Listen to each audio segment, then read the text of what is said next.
പുതിയൊരു വീഡിയോയിലേക്ക് എല്ലാ കൂട്ടുകാർക്കും വീണ്ടും സ്വാഗതം. നല്ല ഹെൽത്തി ആയിട്ടുള്ളൊരു ഡ്രിങ്കിൻ്റെ റെസിപ്പിയാണ് ഇന്ന് ഞാൻ നിങ്ങളുമായിട്ട് ഷെയർ ചെയ്യുന്നത്. 4 മണി ചായക്കൊക്കെ പകരം ഈ ഒരു ഡ്രിങ്ക് കഴിക്കുകയാണെങ്കിൽ വളരെ നല്ലതാണ് കേട്ടോ. വളരെ ടേസ്റ്റിയും ഹെൽത്തി ആയിട്ടുള്ളൊരു അടിപൊളി ഡ്രിങ്കിൻ്റെ ഈ റെസിപ്പി നമുക്ക് കണ്ടു നോക്കാം. ക്യാരറ്റ് വെച്ചിട്ടാണ് നമ്മൾ ഈ ഡ്രിങ്ക് തയ്യാറാക്കിയെടുക്കുന്നത്. അപ്പോൾ അതാ ഞാൻ മീഡിയം സൈസിലുള്ളൊരു 4 ക്യാരറ്റ് തൊലിയൊക്കെ കളഞ്ഞ് ഇതുപോലെ ഒന്ന് കട്ട് ചെയ്ത് നല്ലപോലെ കഴുകിയതിന് ശേഷം ഒരു കുക്കറിലേക്ക് ഇട്ട് കൊടുക്കുന്നുണ്ട്. ഇനി നമുക്കിതിലേക്ക് ഈത്തപ്പഴം ചേർത്ത് കൊടുക്കാം. ഞാൻ കുരുവൊക്കെ കളഞ്ഞൊരു 5-6 ചുള ഈത്തപ്പഴം ഇതിലേക്ക് ചേർത്ത് കൊടുക്കുന്നുണ്ട്. ഇനി ഇതിലേക്ക് ഒരു 8-10ഓളം ബദാമും ഒരു 8-10ഓളം കാഷ്യൂനട്ടും ചേർത്ത് കൊടുക്കുന്നുണ്ട്. ഒരു നല്ലൊരു ഫ്ലേവറിന് വേണ്ടിയിട്ട് ഒരു 3 ഏലക്കായ കൂടി ഇതിലേക്ക് ചേർത്ത് കൊടുത്ത് ഒരു 1/4 കപ്പ് വെള്ളം ഒഴിച്ച് കൊടുത്ത് കുക്കർ മൂടി വെച്ച് നമുക്കിത് നല്ലപോലെ തന്നെ ഒന്ന് വേവിച്ചെടുക്കണം. ഇപ്പോൾ അതാ ഞാനൊരു 3 വിസിൽ അടുപ്പിച്ചെടുത്തിട്ടുണ്ടായിരുന്നു. അതിനുശേഷം എയറൊക്കെ താനെ റിലീസായി പോയതിന് ശേഷമാണ് പിന്നെ നമ്മൾ കുക്കറിൻ്റെ മൂടി തുറന്ന് നോക്കുന്നത്. ഇപ്പോൾ അതാ നമ്മുടെ ക്യാരറ്റും ഈത്തപ്പഴവും ബദാമും കാഷ്യൂ നട്ട്സും ഒക്കെ നല്ലപോലെ തന്നെ ഒന്ന് വെന്ത് വന്നിട്ടുണ്ട്.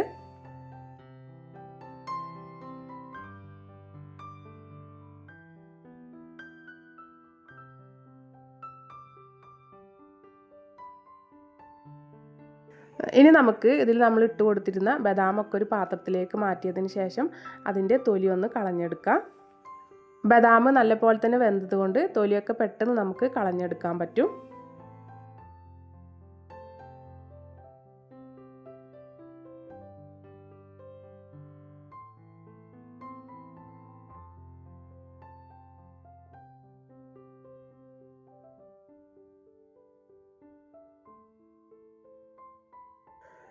ഇപ്പോൾ ഞാൻ ബദാമിൻ്റെ തൊലിയെല്ലാം കളഞ്ഞെടുത്തിട്ടുണ്ട്. ഇനി നമുക്കിതൊരു മിക്സി ജാറിലേക്ക് ഇട്ട് കൊടുക്കാം. കൂടെ തന്നെ ക്യാരറ്റും ഈത്തപ്പഴവും കാഷ്യൂ നട്ട്സും ഒക്കെ ചേർത്ത് കൊടുക്കുന്നുണ്ട്. ശേഷം നമ്മളിതെല്ലാം വേവിച്ചെടുത്ത ആ ഒരു വെള്ളം ഉണ്ടല്ലോ അതുകൂടെ ഇതിലേക്ക് ചേർത്ത് കൊടുക്കാം. പിന്നെ മധുരത്തിന് ആവശ്യമായിട്ട് ഞാനിതിലേക്ക് ശർക്കര പൊടിയാണ് ചേർത്ത് കൊടുക്കുന്നത്. നമ്മൾ കുറച്ച് ഹെൽത്തി ആയിട്ട് കഴിക്കണമെന്നുണ്ടെങ്കിൽ പഞ്ചസാര ചേർത്ത് കൊടുക്കാത്തതാണ് നല്ലത്. ശർക്കര പൊടിയോ അതല്ലെങ്കിൽ കുറച്ച് ശർക്കര ഉരുക്കി അതിൻ്റെ പാനിയോ അതല്ലെങ്കിൽ പനകൽക്കണ്ടോ തേനൊക്കെ ചേർത്ത് കൊടുക്കാവുന്നതാണ്. ശേഷം നല്ല പേസ്റ്റ് പോലെ തന്നെ ഒന്ന് അരച്ചെടുത്തിട്ടുണ്ട്. ഇനി ഇതിൽ നിന്ന് കുറച്ച് ഞാനൊരു പാത്രത്തിലേക്ക് മാറ്റി വെക്കുന്നുണ്ട്. ബാക്കിയുള്ളതാണ് ഇപ്പോൾ ഉപയോഗിക്കുന്നത്. ബാക്കിയുള്ള പേസ്റ്റ് നമുക്ക് ഫ്രിഡ്ജിൽ വെച്ച് പിന്നീടും ഉപയോഗിക്കാവുന്നതാണ്. ഇനി ഇപ്പം നമ്മൾ ഉപയോഗിക്കാനായിട്ട് മാറ്റി വെച്ചിരുന്ന ക്യാരറ്റിൻ്റെ പേസ്റ്റ് ഉണ്ടല്ലോ അത് ഞാനൊരു മിക്സിംഗ് ബൗളിലേക്ക് ഇട്ട് കൊടുക്കുന്നുണ്ട്. ശേഷം നമുക്കിതിലേക്ക് കാച്ചി ആറിയ പാല് ചേർത്ത് കൊടുക്കാം. ഞാനൊരു 1/2 ലിറ്ററോളം പാലാണ് മൊത്തത്തിൽ ചേർത്ത് കൊടുത്തിട്ടുണ്ടായിരുന്നത്. ഇപ്പം ഞാനിതിൽ 1/2 ലിറ്റർ പാൽ മുഴുവനായിട്ട് ഒഴിച്ച് കൊടുത്തിട്ടില്ല. ഒരു 1/2 ഗ്ലാസോളം പാൽ ഞാൻ മാറ്റി വെച്ചിട്ടുണ്ടായിരുന്നു. നമ്മളിത് മിക്സ് ചെയ്തെടുത്ത് കഴിഞ്ഞിട്ട് തിക്കാണെങ്കിൽ മാത്രം കുറച്ച് ഒഴിച്ച് കൊടുക്കാൻ വേണ്ടിയിട്ട് കുറച്ച് പാൽ ഞാൻ മാറ്റി വെച്ചിട്ടുണ്ടായിരുന്നു. അപ്പോൾ അതാ ഞാൻ നല്ലപോലെ തന്നെ ഒന്ന് മിക്സ് ചെയ്തെടുക്കുന്നുണ്ട്. മിക്സ് ചെയ്ത് കഴിഞ്ഞപ്പോൾ കുറച്ചൊരു തിക്കായിട്ട് തന്നെയാണ് ഉണ്ടായിരുന്നത്. അപ്പോൾ ഞാനിതിലേക്ക് ബാക്കിയുള്ള പാൽ കൂടെ ഒഴിച്ച് കൊടുത്തിട്ടുണ്ടായിരുന്നു.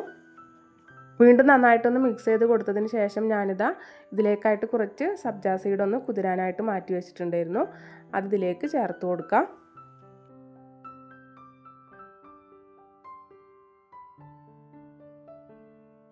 നന്നായിട്ടൊന്ന് മിക്സ് ചെയ്തെടുത്തതിന് ശേഷം മധുരം നോക്കിയതിന് ശേഷം കുറച്ച് മധുരത്തിൻ്റെ കുറവുണ്ട്. അപ്പോൾ ഞാനിതിലേക്ക് കുറച്ചുകൂടെ ശർക്കരപ്പൊടി ചേർത്ത് കൊടുക്കുന്നുണ്ട്.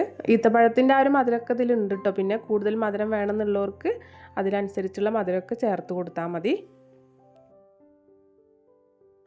വീണ്ടും നന്നായിട്ടൊന്ന് മിക്സ് ചെയ്തെടുത്തതിന് ശേഷം നമുക്കിത് സെർവ് ചെയ്യാവുന്നതാണ്.